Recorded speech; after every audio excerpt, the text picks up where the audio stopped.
अस्सलाम वालेकुम रहमतुल्लाहि व बरकातहू। आज के इस वीडियो में हम आपको केरला की एक हिंदू लड़की का ऐसा सच्चा वाकया बताने वाले हैं जिसने अपनी मर्जी से कुरान पाक को पढ़ा और फिर दिल से इस्लाम धर्म कबूल किया, लेकिन फिर बाद में उस लड़की की शादी एक कट्टर हिंदू लड़के के साथ हो गई। फिर जो कुछ हुआ उसके बारे में जानकर यकीनन आप हैरान रह जाओगे। इसीलिए आज का यह वीडियो आप सभी के लिए बहुत ही ज्यादा खास है। आप इसको आखिर तक जरूर देखें और मेहरबानी करके इसे शेयर भी कर दें ताकि यह वीडियो और भी लोगों के पास में पहुंच जाए। तो चलिए शुरू करते हैं। यह वाकया केरल के इडुक्की जिले का बताया जा रहा है। यहाँ पर एक हिंदू और मुस्लिम का घर पास पास में था। हिंदू के घर में 4 या 5 साल की छोटी बच्ची थी। वो पास ही अपनी एक सहेली के घर खेलने जाया करती थी। जिस तरह से आम घरों के बच्चे अपने आस पास खेलने जाया करते हैं, वैसे ही यह बच्ची भी अपने पास के घर में खेलने जाती थी। यह जिस बच्चे के साथ खेलने जाती थी वह मुसलमान थी और उसकी वालिदा अपने घर में बच्चों को कुरान पाक पढ़ना सिखाया करती थी। अब वो हिंदू लड़की हर रोज अपनी सहेली के साथ खेलने जाया करती थी। उसके बाद जब उसकी वालिदा अपनी बच्ची को कुरान सिखाने के लिए बुला लेती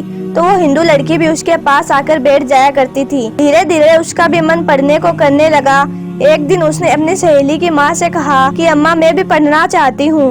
अब सहेली की माँ ने साथ में उसको भी पढ़ाना शुरू कर दिया। हिंदू लड़की ने धीरे धीरे कायदा पढ़ना सीख लिया। फिर बाकायदा कुरान पाक भी अपनी सहेली के साथ पढ़ना शुरू कर दिया। उस बच्ची ने अपने माँ बाप को इसके बारे में कुछ भी नहीं बताया था, यानी कि वो इस बात से बेखबर थे। जब मुस्लिम लड़की ने कुरान पाक पढ़ना मुकम्मल सीख लिया था, तब तक यह हिंदू लड़की भी पूरा कुरान पाक पढ़ना सीख गई थी। एक वक्त ऐसा आया कि वो बच्ची जवान हो गई। माँ बाप ने उस लड़की की शादी एक कट्टर हिंदू नौजवान के साथ तय कर दी। वो इतना कट्टर था कि वो मुसलमानों को देखना तो दूर की बात, मुसलमानों की बात करना भी पसंद नहीं करता था। अब इस लड़की की शादी होने लगी। एक दिन वो लड़की अपनी मुस्लिम सहेली की वालिदा के पास गई और उसको बताने लगी कि मैंने आपसे कुरान पाक तो पढ़ना सीख लिया और मैंने दिल ही दिल में कलमा भी पढ़ लिया, मगर मैं इसके बारे में अपने घर वालों को नहीं बता सकती हूँ। अगर मैंने उनको बता दिया तो वो लोग मेरा कत्ल कर देंगे। और अब मेरी शादी भी ऐसे इंसान के साथ होने वाली है जो मुसलमानों को देखना नहीं चाहता है।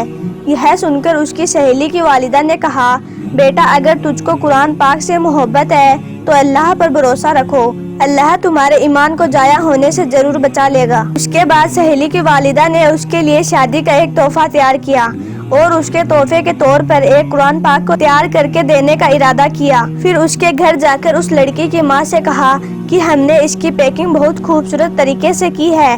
हम चाहते हैं कि हमारा तोहफा लड़की के ससुराल में खुले, यानी कि इस तोहफे को यहाँ पर मत खोलना।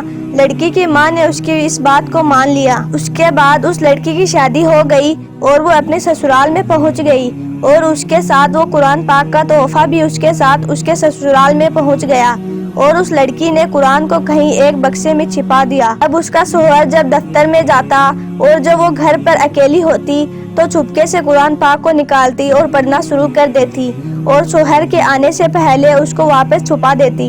इस तरह से कई साल गुजर गए, यहाँ तक कि वो लड़की हामिला यानी कि प्रेग्नेंट हो गई। अब वो सोचने लगी कि मैंने तो अपने ईमान को छुपाया हुआ है, जब शोहर घर पर नहीं होता है तो मैं कुरान पढ़ लेती हूँ, मगर मेरे इस बच्चे का क्या होगा, मेरे बच्चे का ईमान का क्या होगा। यही सोचकर वो अल्लाह से दुआएं मांगती थी कि या अल्लाह कोई ऐसी तरतीब बता कि मैं अपने बच्चे को कलमा पढ़ा सकूं। उसको कोई भी ऐसी सूरत नजर नहीं आ रही थी कि वो अपने शोहर के सामने इस बात को बोल सके, मगर अल्लाह की शान देखिए। एक दिन उसका शोहर बीमार हो गया और वो हॉस्पिटल में अपना टेस्ट कराने पहुंच गया। जब डॉक्टरों ने उसकी जांच की और जब उसको इस बारे में बताया गया तो वो सुनकर हैरान और परेशान हो गया।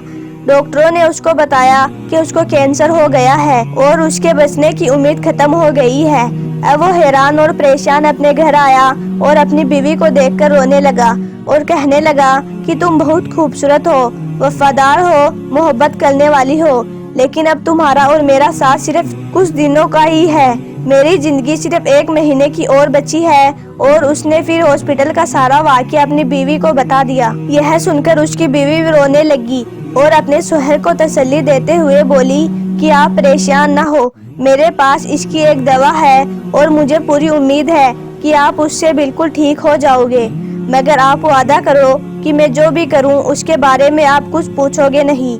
یہ سن کر اس کے شوہر نے کہا کہ میں وعدہ کرتا ہوں اگر میں صحیح ہو گیا تو تم جیسا کہوگی ویسا ہی ہوگا، تمہاری ہر بات مانوں گا۔ اس کے بعد اس لڑکی نے قرآن کی سورہ فاتحہ کو پڑھ کر اپنے شوہر پر دم کرنا شروع کر دیا، کیونکہ اس نے اپنی سہیلی کی والدہ کو دیکھا تھا کہ وہ جب بھی کوئی بیمار ہوتا تھا تو وہ سورہ فاتحہ پڑھ کر دم کیا کرتی تھی۔ یہ دیکھ کر اس کے شوہر نے پوچھا کہ یہ تم کیا کر رہی ہو؟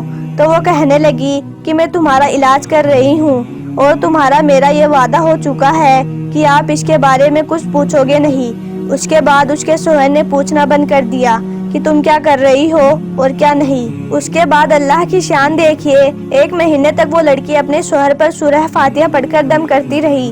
پھر مہینے کے بعد اس کا ٹیسٹ کرایا تو اس کی جان دیکھ کر ڈاکٹر بھی حیران ہو گیا، کیونکہ اس کی جانچ میں آیا کہ اس کو کینسر کا نام نشان بھی نہیں ہے، اور جانچ میں آیا کہ اس کو تو ابھی کینسر ہوا ہی نہیں ہے۔ اللہ نے اپنی قدرت سے اس شخص کو پوری طرح سے صحت مند کر دیا۔ اب جب وہ بالکل صحت مند ہو گیا تو وہ بہت خوش ہوا اور بیوی سے پوچھنے لگا کہ یہ سب کیسے ممکن ہوا، اور بولو اب تم کیا چاہتی ہو، میں تمہاری ہر بات کو پورا کروں گا۔ بیوی نے اس کے بعد بے جھجک ساری بات اپنے شوہر کو بتا دی کہ کس طرح سے وہ اپنی سہیلی کے گھر کھیلنے جاتی، کس طرح سے اس نے قرآن پڑھنا سیکھا، کس طرح سے اس کو قرآن تحفے میں ملا، اور کس طرح سے وہ گھر میں چھپ کر قرآن پڑھا کرتی۔ اس کے بعد اس نے اپنے شوہر سے کہا کہ اب تم بھی کلمہ پڑھ لو اور مسلمان ہو جاؤ۔ اب شوہر اس کی بات کو منع نہیں کر سکا، کیونکہ اس نے وعدہ کیا تھا۔ اب اس نے بھی کلمہ پڑھ لیا۔ اس کے بعد اس عورت کے یہاں بیٹا پیدا ہوا، اب وہ بھی مسلمان پیدا ہوا، مطلب کہ یہ پوری فیملی مسلمان تھی۔ مگر ابھی ان کو ڈر اس بات کا تھا کہ اگر وہ اس کے بارے میں اپنے گھر پریوار اور سماج کے لوگوں کو بتائیں گے تو وہ لوگ ان کو مار دیں گے۔ شوہر نے بیوی سے کہا کہ اس کی تم چنتا مت کرو، اس کا بندوبست میں کرتا ہوں۔ اس کے بعد اس نے اپنے جاب کے لیے سعودی عرب کی ایک کمپنی کے لیے اپلائی کیا، اور اللہ کی قدرت سے اس کا جاب سعودی عرب کی ایک اچھی کمپنی میں لگ گیا۔ وہ اپنی بیوی اور بچوں کو لے کر سعودی عرب چلا گیا اور باقی کی زندگی سعودی عرب میں گزارنے لگا۔ وہاں پر وہ قرآن بھی پڑھتے تھے اور نماز 5 وقت کی پڑھا کرتے تھے۔ یہ ہے اللہ کی شان، جسے چاہے اس کی زندگی سنوار دے اور جسے چاہے اس کی زندگی بگاڑ دے۔ اگر آپ کو ہمارا یہ ویڈیو ذرا بھی اچھا لگے تو دل سے ایک لائک ضرور کر دیں اور اس ویڈیو کو اور بھی مسلمانوں تک پہنچا دیں۔ آپ کا ویڈیو دیکھنے کے لیے بہت بہت شکریہ۔